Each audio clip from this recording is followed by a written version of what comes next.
Hey, greetings and welcome back. So I realized just a few weeks ago that the end of 2024 meant that I've been shooting with the Pentax 6X7 for 10 years now. And so I've been reflecting a little bit on what it's been like in my experience using the camera. And I think a really good starting place actually is Gary Winogrand's famous statement where he said, "I take photos to see what things look like photographed." And I have to say that when I moved to medium format, I found that I had that same kind of curiosity. I had a real itch to know what the world looked like when seen through these lenses in particular. This is the first photo I took with a Pentax. It's just a quick snapshot of my son at the park, but when I saw it, I knew that medium format was the right choice for me. There's that really sharp, crisp detail and contrast in the in-focus areas that feels so alive because of how high resolution the image is. There's also the lovely softness in the out-of-focus areas. And, you know, this is an effect you can get with any camera, but even more so on medium and large format, where the image feels both haptic and hyper-realistic and somewhat dreamlike at the same time. I love the way that feels, and obviously it's something that medium format does quite well. So the Pentax became the camera that I used to rediscover the everyday.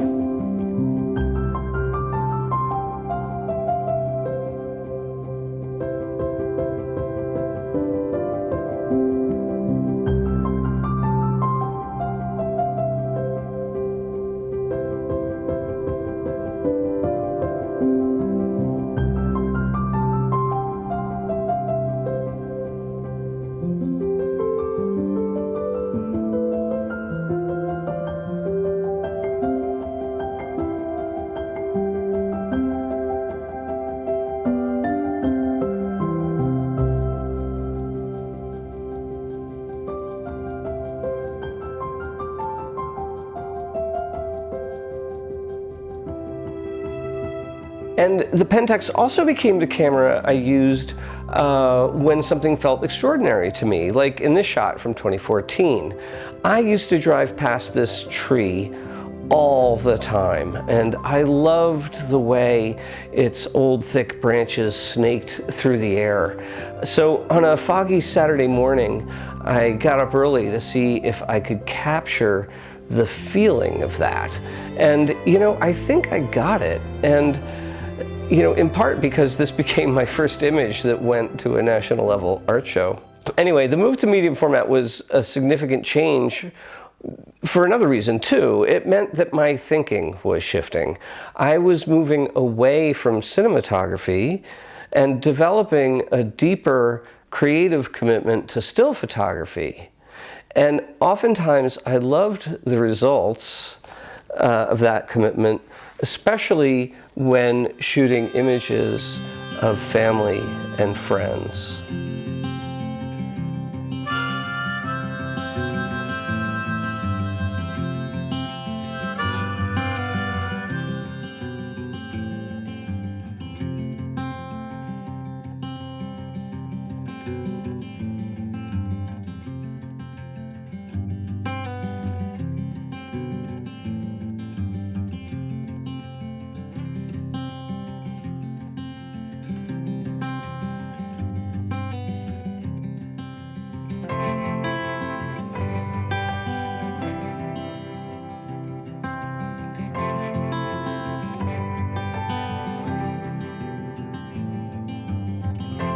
This photo was a great moment at the end of an unbearably hot day. We got to the beach just before sunset. We dropped our stuff in the sand and ran towards the water. I took a quick light reading, shoved the meter in my pocket, ran a few more steps, guessed at the focus, and took the shot. And, you know, this photo since then has always served as a reminder of things. First was of how good the water felt at that time where it was such a hot, unbearable day. It reminds me of the boys' exuberance in that moment. And it also reminds me photographically that sometimes all you need is a single frame. Another memorable shot includes this one of my son. It's the first portrait I took using the #1 extension tube on the 105. And you know, it's just terrific the way his pose, the shadow under his jaw, and the slight distortion of the extension tube in the lens all work together to make this image successful.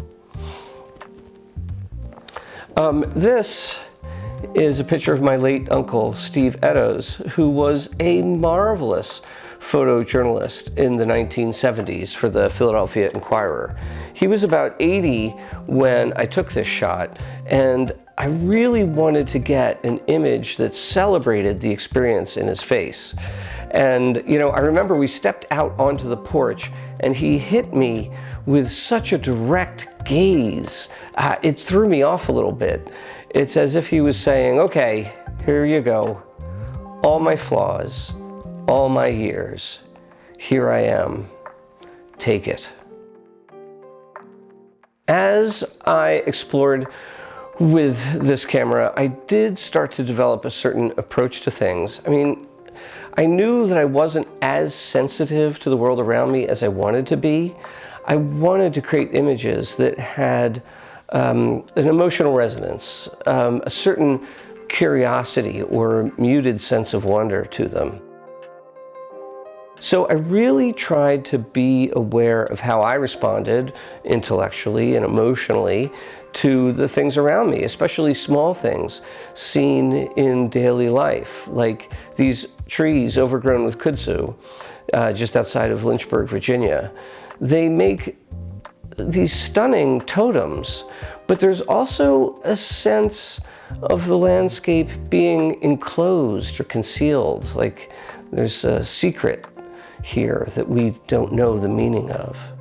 In this image, I was struck by what felt like the formal rigor of the lines in this abandoned farmhouse. There was something classical and precise about them, even though they were situated in the middle of all this decay. Here, I was drawn to the way the fence and the gate were being consumed by vegetation. I mean, this is one of the things about the East and the South. The land and the vegetation will reclaim every structure if given the chance. I've also done some freelancing with the Pentax, and I think it's a little hard to control, but it's also great for the way it reorganizes the frame and can create a sense of mystery as well. When I moved back to the West, I found myself drawn to the idiosyncrasies of the Western landscape. Things like miles and miles of fence that divide water from itself, that collect trash, that describe old boundaries that no one cares about anymore. The way history takes its time decaying in the desert.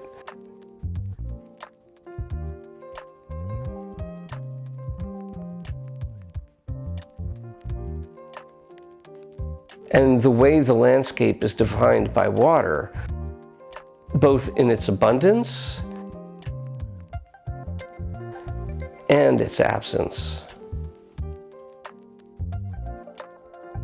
And yeah, there's also the beauty of the West, for sure. But, you know, for me, the thing that gets my attention the most is the way that storms glide over the plains.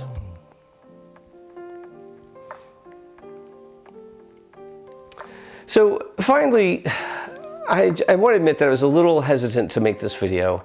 I am not a connoisseur of gear, and I really don't think that equipment matters in the way that people seem to think that it does. I'm sure that I would have been pursuing these same types of ideas regardless of what format I was using. That being said, when you try a new tool, you respond to it, right? You develop an understanding of it, what it's capable of, how it works, and what you'd like to use it for. And I do think there is something to using such a profoundly simple but high-resolution camera as this one. There's a certain truth-telling effect to it, because as the photographer, you really are responsible for every aspect of the image. And because of the size of the image, it's so easy to tell if you achieved what you were going for or not. And I think that this is something that may be unique to medium and large format cameras. I'm also thinking about the ways I've changed over the past 10 years. When I first got the camera, I was really thinking about using it for family photos. My top priority was to have a high-resolution family archive. But my kids are older now. My youngest is in college, so I don't get as many opportunities to shoot family stuff just because I'm not around them all the time. Also, over the past few years, I've really become interested in the West and its history. And this is driving me in interesting directions as I find myself working with kind of challenging ideas that are more difficult to photograph. I mean, simply put, you really can't take a picture of history. So I may or may not be a better photographer than I was 10 years ago, but I am now far more willing to try difficult conceptual things with cameras. Anyway, I am curious as to your development over the past few years. What kinds of questions and concerns have you been engaged with, and what direction have they been moving you in? And did the equipment you use play any role in that? Well, that's it for today. Thank you so much for watching, and we'll see you next time.